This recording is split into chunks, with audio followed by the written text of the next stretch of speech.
Hello YouTube! So today I'm doing a new fermentation project and I'm really excited about it and I wanted to share my experience of doing it with you.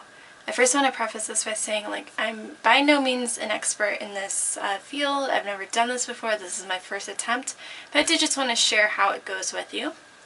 So what I'm making today is homemade wine from Concord grapes. I'm going to be doing wild fermentation, so I'm not adding any yeast strains or anything like that. I'm just going to let it go wild. And for anybody who knows me on a personal level, you know that I stopped drinking alcohol 2 years ago. So you may be wondering, why am I making wine? Well, I have a whole bunch of grapes and I'm not sure what else to do with it. I thought it'd be nice to try something new and, maybe on date night or something we can have a small cup of wine and just see how it goes. It'll be interesting. It'll be a fun new project. So let's go ahead and get started on this fermentation journey.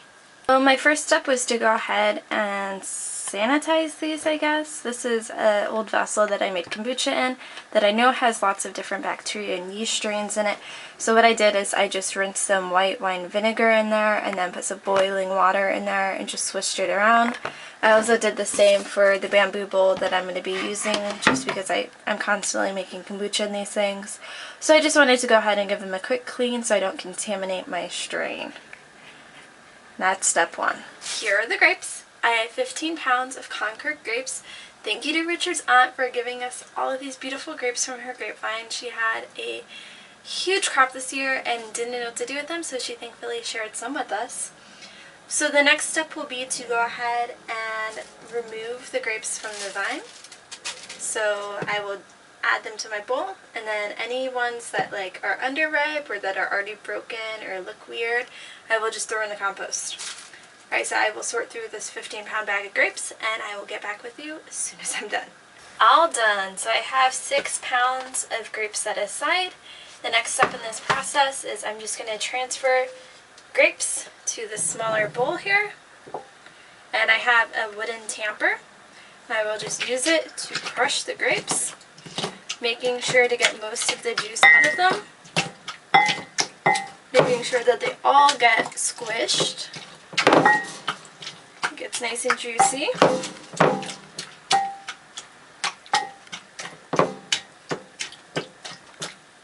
So this is what it looks like. And I will pour it into my jar that I will be doing the fermentation in. And I will do this to all of the grapes. Check back in when I'm done. I have all of my grapes crushed now, so here are my 5 to 6 pounds of crushed grapes. I have them in what I will be doing the initial fermentation in. I just have a paper coffee filter on top to prevent any fruit flies from getting in there. And the next step now is to make my sugar water. So in this bowl I have 3 cups of organic cane sugar. And my recipe calls for 6 pounds of grapes, 3 cups of sugar, and 1.5 gallons of water. I'm not sure if it's all going to fit into my jar though, so I'm going to start with 1 gallon of water, and then I will add more if I can fit it. So I'm just adding in the water now.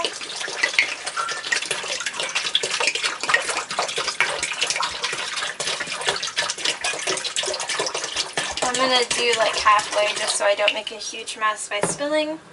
And I will start stirring until it's totally dissolved. Okay guys, I have finished this initial step, so you'll see I have in here 6 pounds of grapes, 3 cups of sugar, and 1 gallon of water. All I need to do now is stir this very vigorously. This is just to agitate it and start getting those yeasts to form. And I will repeat this stirring every 3 to 4 hours for the next several days. So the vigorous bubbling should begin within 3 days. And then I will let it bubble for about 3 more days after that. And then after which I will strain it off and put it into an airlock carboy. So for now, I will just put this cover on here, and I will rubber band it just to keep insects out, and I will check back in on this frequently to show you guys the progress so you can see what happens when you make homemade wine.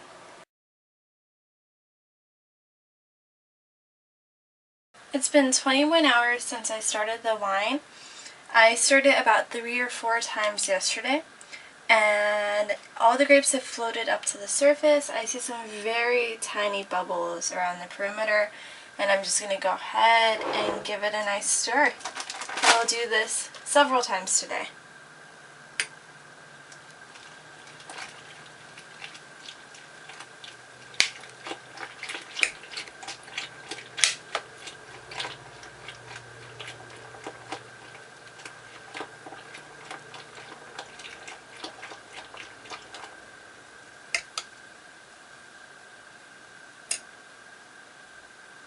It's definitely starting to smell alcoholic.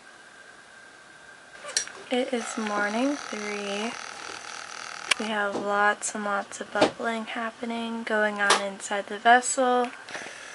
And let me just show you inside the top so you can see it kind of like swells up in between stirrings, all the grapes up top. Yeah, fermentation is definitely happening and it's very exciting. It's morning 5, and I would say bubbling is starting to slow down. Still have a little bubbling happening. I'm still stirring like twice a day, and I think it's going to be time to strain soon. So tonight is night 5 of fermentation. We still have bubbling. Not as rapid as before, it's starting to slow down a little bit now. And I think I will bottle it, or I guess like put it in the carboy in 2 days because I have work tomorrow, so it's gonna have to wait till Tuesday. Yeah, it's been fun to watch all the bubbling. It is day 7 of fermentation. That means it's time to go ahead and strain off the grapes and put it into my carboy. Let me show you the tools I'll be using to do this step. So I have a sieve and my bamboo bowl that has a spout on the end that will make pouring easier. I have my 1 gallon carboy. I have a funnel on the top. Just another little filter just to make sure I get everything out. And then I have my bung and I have my airlock. Alright, let's get going. This is heavy.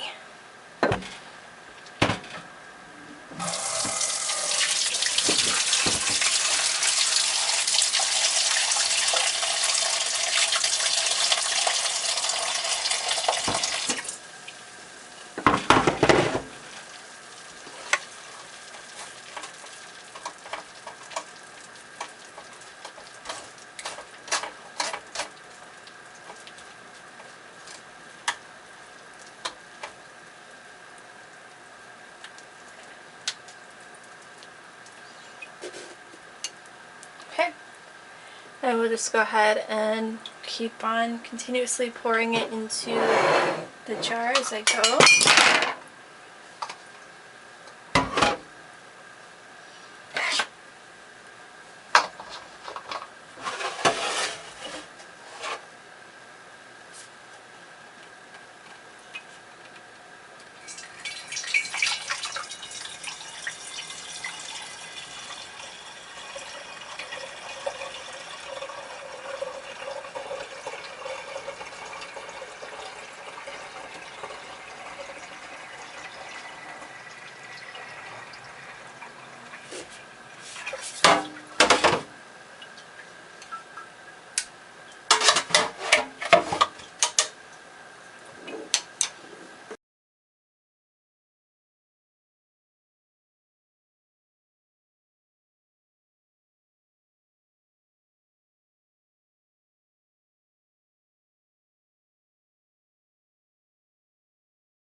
Here's my end result. So I ended up with 1 full gallon, a 25 ounce, and then 1 small pint jar.